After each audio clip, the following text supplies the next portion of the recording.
for once, Angel Reese was actually picking on somebody her own size.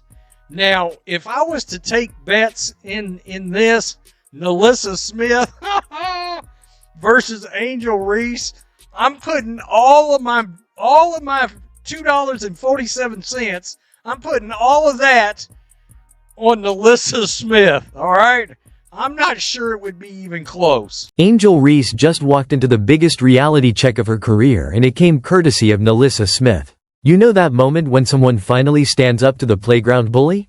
That's exactly what happened when Reese tried her usual intimidation tactics on Smith during the Sky vs. Wings game. But here's what nobody saw coming. Smith didn't back down. Instead, she served Reese a slice of humble pie that left the Chicago forward looking absolutely stunned. The technical fouls were just the beginning of what turned into the most embarrassing night of Reese's season.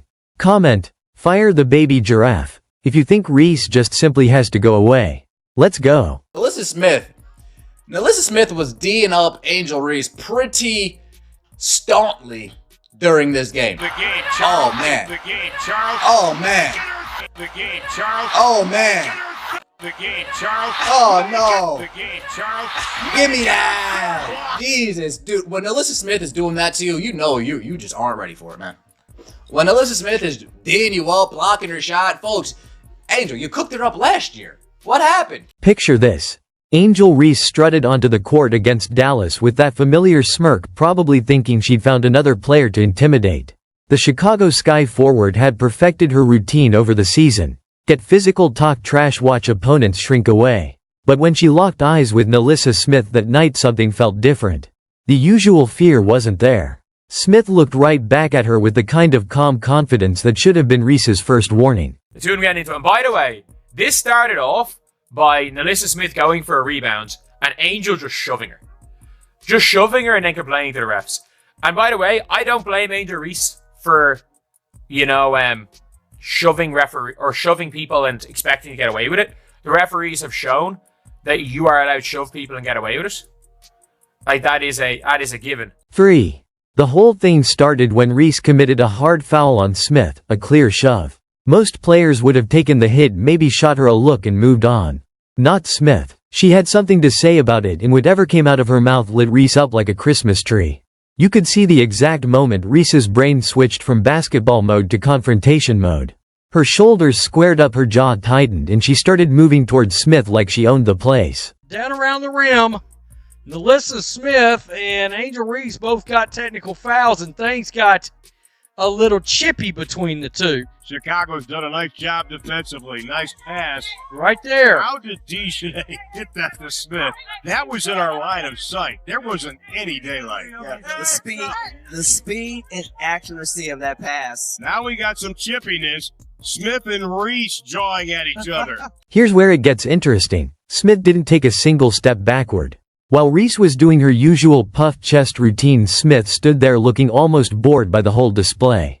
The contrast was striking. Reese getting more animated by the second, while Smith maintained this cool, collected energy that probably drove Reese absolutely crazy. You know how bullies react when their intimidation tactics don't work. That's exactly what we witnessed. When NaLyssa Smith is D'ing you up, blocking her shot, folks, Angel, you cooked her up last year. What happened? What happened last year? Was it the Indiana Fever on the jersey? That made you go extra hard? Was it that other player on that team that was like, oh, that 22, oh, I really want to show her something? Is that what really made it? Because in these matchups against the Dallas Wings, you really haven't been anything special at all. Maybe NaLyssa Smith was tired of seeing her in a meme all offseason. NaLyssa's like, you know what? That next time I play her, I'm not going to let her cook me and do me like that. The crowd caught on immediately. The energy in the arena shifted from a casual game atmosphere to full-blown drama alert. People were standing up, phones were coming out, and you could feel that electric tension that happens when something real is about to go down. But Smith's teammates weren't even rushing over to pull her away. They knew she could handle herself. I'm not sure Angel Reese would actually want that to turn into something where hands are involved, because my goodness, I mean, I'm just going to keep it real. NaLyssa Smith, I think she sort of believes she's a little bit more masculine, right? Now, I'm going to tell you, as far as flexing goes, we talked about this a little earlier, NaLyssa Smith showed her ass last night. She did. I mean, at 6 of 12 from the field, 27 minutes, 20 points, 3 block shots last night. This wasn't Smith's first rodeo with Reese either. These two had been jawing back and forth since Reese's rookie season when Smith was still suiting up for Indiana. The history between them had been building all season long, with Smith clearly getting under Reese's skin in ways other players couldn't manage. But previous encounters had been smaller moments, quick exchanges that got broken up fast. This time, with cameras rolling and a full crowd watching, Reese couldn't just walk away without losing face. Angel Reese goes after shoving NaLyssa Smith. The two of them are getting into it. Arike is there trying to be peacemaker. Courtney Vandersloot immediately doesn't know what's going on. The two of them getting into it. What made this confrontation so satisfying was watching Reese realize she'd picked the wrong target. Her whole persona depends on other players backing down, giving her that psychological edge she thinks makes her tough. When Smith refused to play along with the intimidation game, you could literally see Reese's confidence deflate. Her body language changed completely, from predator to confused prey, in about 30 seconds. You guys don't remember, like, even last season, the two of them were getting into it through the entire season. The two of them were getting into it, and you saw, literally, when the referees tried to break it up, you saw them just go like, don't. Like, the two of them want to get into it. And again, this is a rivalry. The officials stepped in and handed out technical fouls to both players, which was the expected outcome. But walking away from that exchange, only one player looked like they'd won the psychological battle. Smith headed back to her position looking like she just swatted away an annoying fly. Reese meanwhile had that defeated energy of someone who just learned an uncomfortable truth about themselves. The commentators picked up on it too, with one noting how Smith appeared to be in better shape and was reading plays defensively while questioning whether Reese had any self-awareness after going 3 for 12 that night. The whole incident exposed something bigger than just two players getting heated. This was about what happens when someone finally calls out the behavior everyone else has been tiptoeing around. Showing that the other day was just a glimmer of hope that she had figured out how to start playing, as in only take 5 to 6 shots a game. Get rebounds, distribute the ball out to everybody out on the perimeter, and quit shooting the ball. What made NaLyssa Smith different from every other player who's dealt with Reese's antics? Simple. She had history with Angel Reese, and she wasn't about to let some second-year player punk her on national television. Smith came into the league knowing exactly what Reese was about. Their rivalry goes back to when Reese was still figuring out how to be a professional and Smith was already establishing herself as someone who doesn't play games. She's reading plays, like NaLyssa Smith reading plays defensively. Chicago's done a nice job defensively. Nice. Oh. How did DJ... Angel Reese tries to intercept the pass, and then her and NaLyssa Smith start jawing at each other, start talking at each other. Start jawing at each other, start talking at each other. You're gonna let NaLyssa Smith talk to you like that, Angel? You gotta fight her, right? Isn't that what the pieces want? Angel, why are you just sitting behind her teammates? You gotta go fight that woman, Angel. You gotta go lying from the Wizard of... Put them on. Put them all. That's what you gotta do. Come on. Come on. This is another angle of their little dust-up that they encountered. Nice little baseline angle. In this game right here, if we don't remember, up until the point where the starters were taken out, Angel Reese had 4 points. She had 4 points, 5 rebounds. But NaLyssa Smith had 14 points. She had 14 points on Angel Reese versus Angel Reese's 4 in 19 minutes.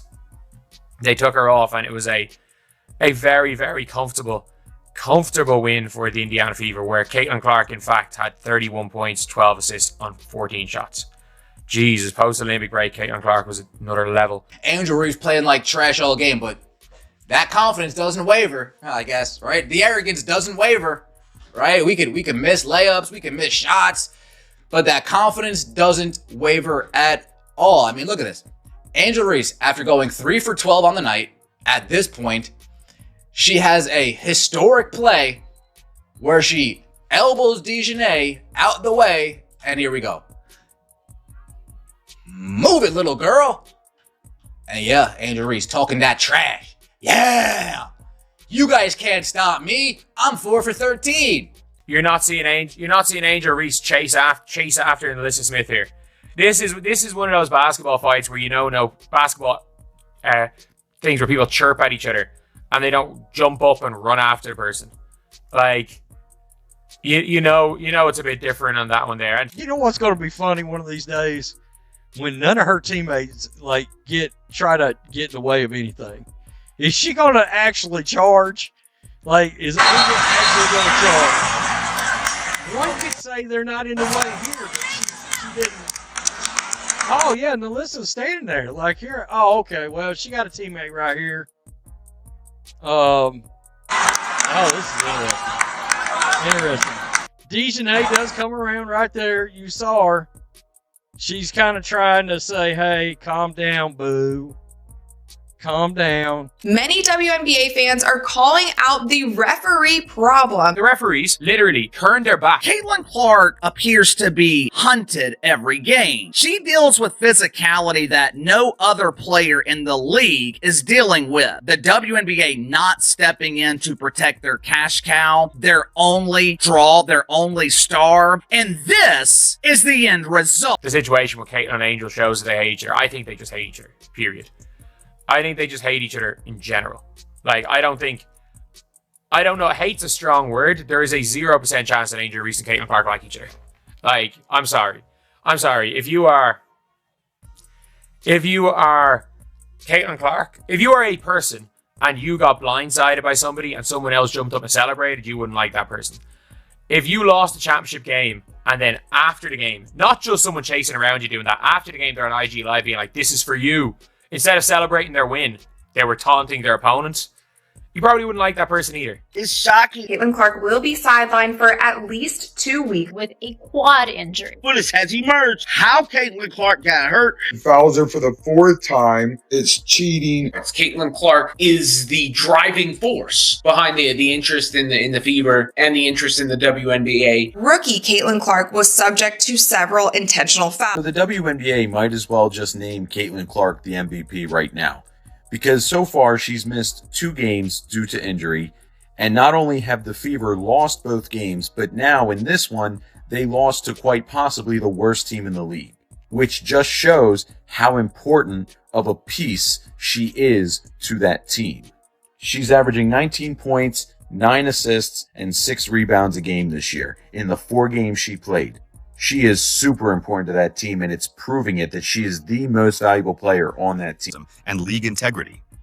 The Angel Reese situation exemplifies a broader crisis that threatens the WNBA's credibility as a professional sports organization. She's going to be out for a couple weeks. Let's see how viewership does in the 3 weeks that she's out. Let's see how ticket sales go when she's out. Let's see how the WNBA as a whole comes out. Because I think they're trying to make a message to the WNBA that, hey, look, we don't necessarily have to put this woman on a pedestal. She doesn't need to be treated like Jesus, Mary, Mother of God, anything like that. But I think if the WNBA wants to go the right way with these CBA negotiations and getting bigger and more prominent, they need to embrace change. And she is good change for the WNBA.